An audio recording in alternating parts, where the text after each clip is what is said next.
Definitely. Yeah, I wanted to Joe Mazzulla's 4th year now with the team, like, he's had so many viral, press conferences, I feel like that little snippets that you see, like, on social media and stuff, like and I feel like you've been probably over 70-80% of it. What have what have you seen? Like, what would you say would be, like, the craziest thing that he said or kind of the I know there's a lot of, like, he says something and there's a kind of, like, an awkward silence where you guys don't even know how to respond to that and or, like, nervous chuckles and stuff, like, what would you say is the craziest thing that you've heard from him? The illegal screen thing a week ago or so was pretty funny. Pretty weird. I didn't understand it totally, especially given that he's not like an officiating kind of guy. So I think that was like his unique spin on it. And he's done it a couple of times where he was like referencing like the town note that was like left on the windshield from that movie, and a couple other things when he's trying to complain about officiating without actually doing it directly and getting fined. So that was the more recent one, and then obviously the other one at the beginning of the year was his like explosive rant and uh, about like finding 2-on-1s and how that's always been the offense and how it's always going to be the offense and why do I keep getting this question? And then after that explosive rant and that big blow up, he hasn't had any issues with the media throughout this season. It's like he had to get that all off his chest at the beginning, and it's been all good ever since. And, he has his hot moments and cold moments where, times where he's more chatty and times where he just shuts it down, specifically pregame. He's not always going to be in the best mood. But, I think overall it's been a pretty steady ship from him this year in terms of, his demeanor. And I think he's grown in his confidence in his coaching. And I think he's grown his relationship with the media too. And we obviously have to reference the media game, which, was not great for us, but was a bonding experience and was a uh, experience that I think made him respect us more, feel closer to us, feel like he knows us more and where we're coming from in terms of our knowledge and passion and just excitement about this game. And he saw it on the floor even as they smoked us through like the hustle and intensity that we played with trying to keep up. So that was an interesting day, a unique day in pretty much all of our careers, I'm sure. And I think was a great idea, even though a lot of people from the outside saw it and just felt like we got our ass kicked and it was bullying or whatever people thought it might have been. Like being on the ground there was a real bonding experience, believe it or not.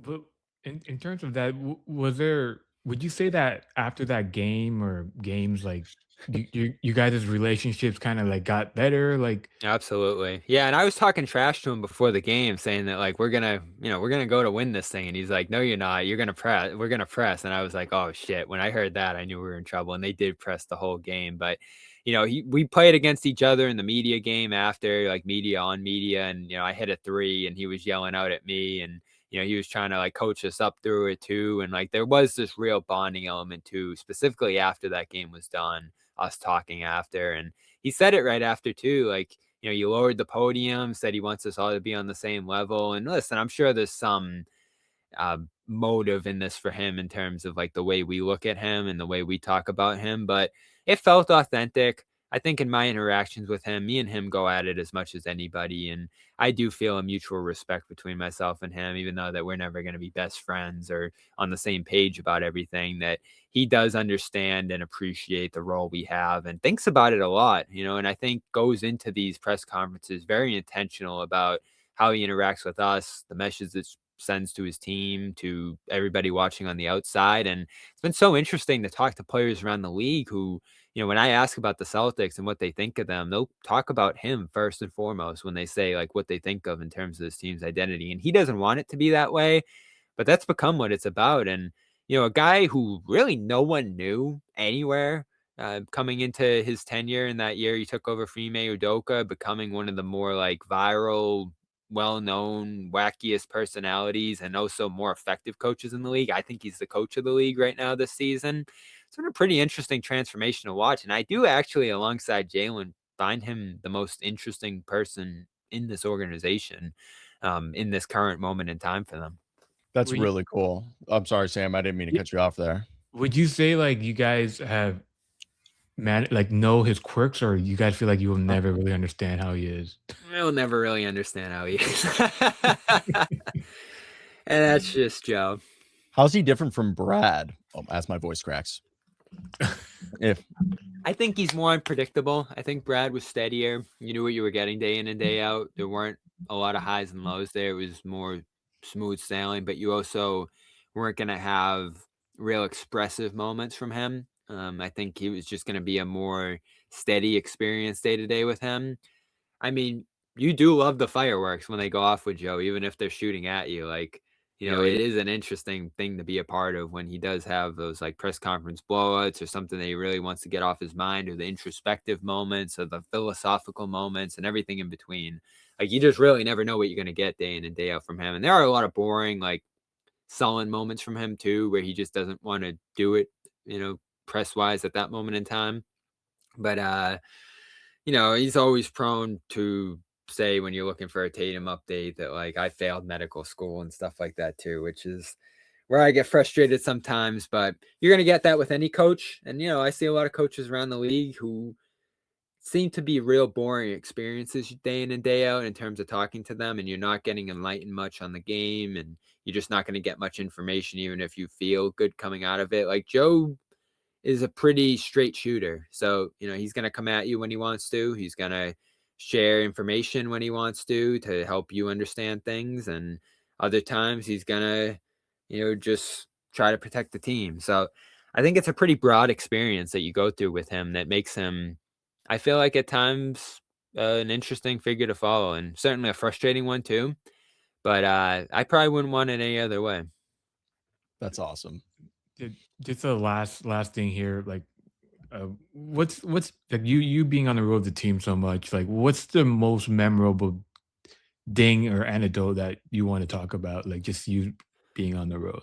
All time, I mean, it's been a lot of interesting trips to Miami, which, as you know well down there, like that I remember all the time, like that Jimmy Butler shot at Game 7 in 2022 that like, that I was on the verge of covering my first finals. That shot goes in, it's all gone when it looked like had that game in the bag, that series in the bag up 3-2 too. That would have been devastating to not be able to cover the finals right after that. So, that one stands out to me. And also that Game 6 Derek White put back in the same building down there that forced a Game 7, and just seeing the like jubilation and how big of a moment that was for him in his life and his career. I think, covering Derek has been fun for me, not only because of how well I've gotten to know him and his dad, who's, pretty interactive online, and, his family as a whole and his story, which is a really interesting one, but seeing him become like a Celtics cult hero after arriving as a relative unknown from San Antonio has been a pretty cool experience to watch as well. And, as far as the road goes, like being in there in Indiana when they won the East Finals and went to the finals, and then being in Dallas for the critical games when they were stealing that championship run in 2024, and obviously having it happen at home too was a really unique experience. I was in the locker room when they were celebrating the championship for about an hour and just taking that all in. It's been an interesting 6-year run. I started Brad Stevens' final season from afar, Zoom, all that, Ime Udoka's first season, seeing that come together, the highs and lows of building this roster, Joe Mazzulla taking over. And I knew Joe from, him covering his summer league in Vegas that he, had when he was in charge of that team. So, I was familiar with him, and that's just the cool thing about this is seeing it develop over time and seeing the highs and lows. And I was obviously in the building when Tatum tore his Achilles in New York, and just seeing like the despair in that locker room after, and then coming home and seeing them rally and winning the Game 5 after that, and then going out there for Game 6 when the season ends. Like, I've really been there for all of it, and I feel fortunate for it. I hope I've done a good job bringing fans inside of it, and, making their experience more enjoyable too through, those experiences that I've had here. And, I hope to just keep doing a better job of helping people enjoy the Celtics a little more and bringing them inside, and, bringing a lot of effort to my coverage too, which I feel like I do. So, yeah, I have stories on stories and stories. We could probably do a whole podcast about all the things I've been around for, but those are ones that come to mind. That's awesome, man. And hey, you definitely are, because before I'd met you, I knew you by like just byline. So for years now, it just felt like outside of, and what is it, NBC Sports, your guys' local outlet or syndicate. Yep. If it wasn't a NBC Sports, it was you or somebody else from CLNS. So just applaud you and your work and just seeing like how it's grown. Appreciate it, guys. And it was great talking to you here today. Enjoyed the show, enjoyed interacting, and looking forward to doing it again in the future. Likewise. And by the way, you want to plug your social media and where they can maybe watch, hear you, or read you? Yeah, CLNSmedia.com is where I write day to day. Obviously on YouTube, we do a post-game show after every game, the Garden Report that we're most known for. So check that out. We're there literally after every game, and you're gonna see me on there pretty much every night too. So if you want more of our coverage and our inside look at the team, that's the spot to go. And then I write a column every weekend at Boston Sports Journal. So you can check that out as well for some of my national look at the league. Awesome. And all those will be linked in the description. So if you want to go ahead and find this quickly, you can go there right now. Bobby, I really appreciate you for coming on. Sam, anything else you wanted to say before we wrap this up? That's all I got. I think you guys are coming to LA. Sure. Are you going out to the All-Star? I'll be at All-Star. I'll be at the Lakers game right after that. So I'll be Okay. seeing a lot of LA over the next month. Awesome. Definitely will hopefully be seeing you there. I'll be also going out there, and Sam lives out there. So hopefully reconvene then. Thanks for coming All on, right. man. Appreciate Thank you, it, man. guys. Talk to you soon. Talk. Yep.